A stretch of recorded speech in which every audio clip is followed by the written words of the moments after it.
मुझे लगता है कि 75 वर्ष के बाद में सबसे ज्यादा अगर भ्रष्टाचारी पार्टी अगर खड़ा हुई है तो ये भारतीय जनता पार्टी खड़ी हुई है। इसे ये चाहे जितना भी लपेट ले, शहद में चाहे जितना भी लपेट ले, इनकी सरकार ईडी सीबीआई और इनकम टैक्स की वजह से चल रही है, वरना ये सामने किसी भी पार्टी से लड़ने के लिए इनमें दम नहीं है।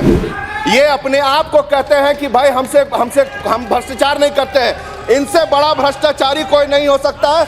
Executive income tax CBI ED का इन लोगों ने मिसयूज किया है और उसके बावजूद तो देश की व्यवस्था जो बनाई गई थी, रिजर्वेशन क्यों दिया गया सर? रिजर्वेशन इसलिए दिया गया जो हजारों साल से जिन पे जो है अत्याचार हो रही थी उस समाज को आगे लाया जा सके, चाहे वो एसटी हो, एससी हो, ओबीसी हो। प्राइवेटाइजेशन के माध्यम से इन्होंने सबसे ज्यादा उनका हक मारने का काम किया है। और आदिवासी का जो व्यक्तित्व है उन्होंने दिखाया, बिना झुके उन्होंने दिखाया कि इनके सामने नहीं झुकेंगे। 2014 से पहले जिन जिन बातों को लेकर के ये सरकार में आए, चाहे वो 15 लाख रुपए की बात हो, 2 करोड़ प्रत्येक वर्ष रोजगार की बात हो, या आपका जाकर के पेट्रोल डीजल और गैस की बात हो, बोल रहे हैं, तो सभी चीजों में ये लोग फेल हुए हैं। इनको ये स्वीकारना पड़ेगा, सभी चीजों में ये फेल हुए हैं। नाम लेंगे तो इनको थोड़ा सा दुख हो जाएगा। आज जब ये अच्छे स्थिति में इन्हें देश मिला, ये गर्त में ले जाने का काम किए हैं, इनको स्वीकारना पड़ेगा। नोटबंदी पे ये लोग कुछ बोलेंगे नहीं, लेकिन जो इकोनॉमी को सेटबैक, कहिए कि कोरोना तो एक नेचुरल पैंडेमिक था, लेकिन नोटबंदी, 2 बार नोटबंदी इस सरकार के द्वारा दी गई इस देश को सोची समझी पैंडेमिक थी। और लगातार जिस तरह से विश्व के तमाम देशों के साथ संबंध खराब हो रहे हैं आपका फॉरेन पॉलिसीज की वजह से, चाइना हमारे देश के अंदर लगातार घुसते चला आ रहा है, उसको ये एक्सेप्ट नहीं कर रहे हैं। फेलियर्स पे फेलियर्स है, लेकिन एक्सेप्ट करने की कोई इनको इच्छा नहीं है। ईडी का जो मिसयूज है, एक श्वेत पत्र उस पर भी होना चाहिए।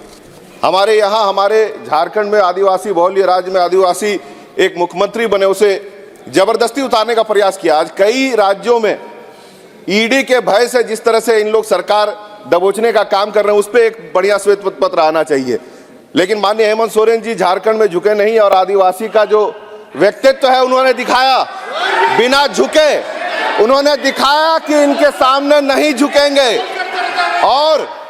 और मैं कहना चाहूंगा, executive ED CBI income tax का जो मिसयूज, ये अपने आप को कहते हैं कि भाई हम भ्रष्टाचार नहीं करते हैं, इनसे बड़ा भ्रष्टाचारी कोई नहीं हो सकता है। Executive income tax CBI ED का इन लोगों ने मिसयूज किया है। 10 साल बनाम ये शुरू से बता रहे हैं, 10 साल बनाम ये देश आजाद हुआ था, उस समय की परिस्थिति क्या थी, और किस तरह से उस समय उन लोगों ने देश को आगे बढ़ाया। और आज जब ये अच्छे स्थिति में इन्हें देश मिला, ये गर्त में ले जाने का काम किए हैं, इनको स्वीकारना पड़ेगा। और दूसरी बात कि विजय जी 2004 से विजय जी व्हाइट पेपर के ऊपर बोलिए। सर बोलता हूं और भी आगे बढ़ता हूं। 2014 से पहले जिन जिन बातों को लेकर के ये सरकार में आए, चाहे वो 15 लाख रुपए की बात हो, 2 करोड़ प्रत्येक वर्ष रोजगार की बात हो, या आपका जाकर के पेट्रोल डीजल और गैस की बात हो, तो सभी चीजों में ये लोग फेल हुए हैं। इनको ये स्वीकारना पड़ेगा, सभी चीजों में ये फेल हुए हैं। और उसके बावजूद तो देश की व्यवस्था जो बनाई गई थी, रिजर्वेशन क्यों दिया गया सर? रिजर्वेशन इसलिए दिया गया जो हजारों साल से जिन पे जो है अत्याचार हो रही थी उस समाज को आगे लाया जा सके, चाहे वो एसटी हो, एससी हो, ओबीसी हो। प्राइवेटाइजेशन के माध्यम से इन्होंने सबसे ज्यादा उनका हक मारने का काम किया है। और जो ईडी की मिसयूज की बात हम कर रहे हैं, ईडी और जितने संस्थान उनकी मिसयूज की बात कर रहे हैं, नाम लेंगे तो इनको थोड़ा सा दुख हो जाएगा, बहुत ज्यादा दुख हो जाएगा कि इनके जो मित्र, व्यवसायी मित्र, उनको ठेका पट्टा दिलाने के लिए और जो कंपनीज के फेरबदल, हैंडओवर, टेकओवर करने के लिए उनके ऊपर, जो उनके विरोधियों के ऊपर ईडी सीबीआई का इनकम टैक्स का प्रयोग किया गया। कहां से ये अपने आप को भ्रष्टाचार मुक्त कर रहे हैं? मुझे लगता है कि 75 वर्ष के बाद में सबसे ज्यादा अगर भ्रष्टाचारी पार्टी अगर खड़ा हुई है तो ये भारतीय जनता पार्टी खड़ी हुई है।